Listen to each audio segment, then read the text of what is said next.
तो शिव जी ने कहा कि ऐसे वामांग नहीं आते। अब जब तुमने 7 वचन लिए हैं तो मुझे भी कुछ वचन चाहिए। तो पार्वती जी कहती हैं कि प्रभु कितने? तो शिव जी ने कहा कि जब तुम 7 ले सकती हो तो मुझे 14 दे दो। तो पार्वती जी हाथ जोड़ गई कि प्रभु 14 वचन, मैं तो अबला नारी हूं, मैं 14 वचन कैसे दे सकती हूं?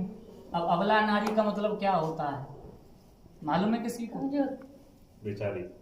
अबला नारी, अबला नारी का मतलब यह होता है कि पति कितना भी कमा ले, कितना भी घर में दे दे, पर महीने की जब 1 तारीख आती है ना तो पत्नी क्या कहती है कि अबला।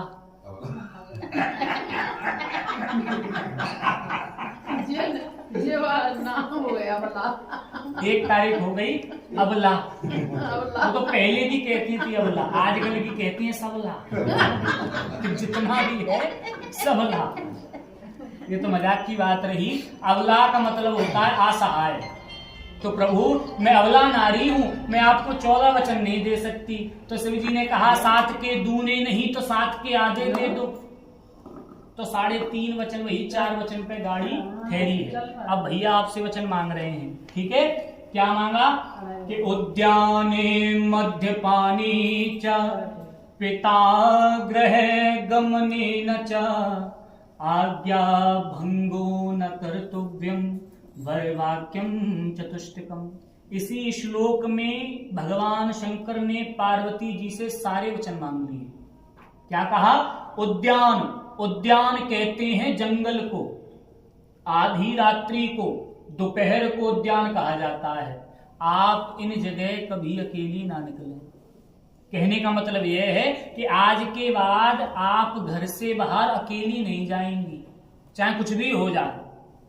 तो पार्वती जी कहती हैं कि प्रभु अगर आप घर में ना हो और कुछ ऐसा कार्य आ जाए कि मुझे जाना ही पड़े तो क्या होगा?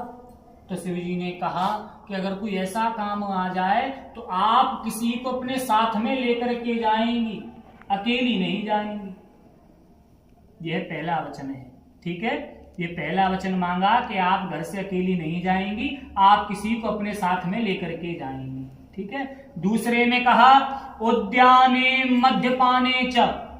मद्यपान किसे कहते हैं? मद्यपान कहते हैं नशे को।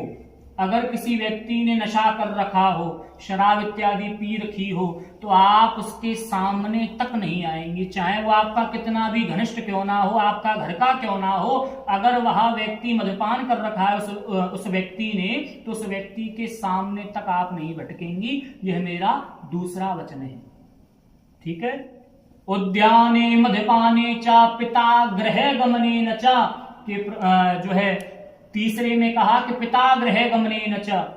आज के बाद आप अपने पिता के यहां बिन बुलाए नहीं जाएंगे।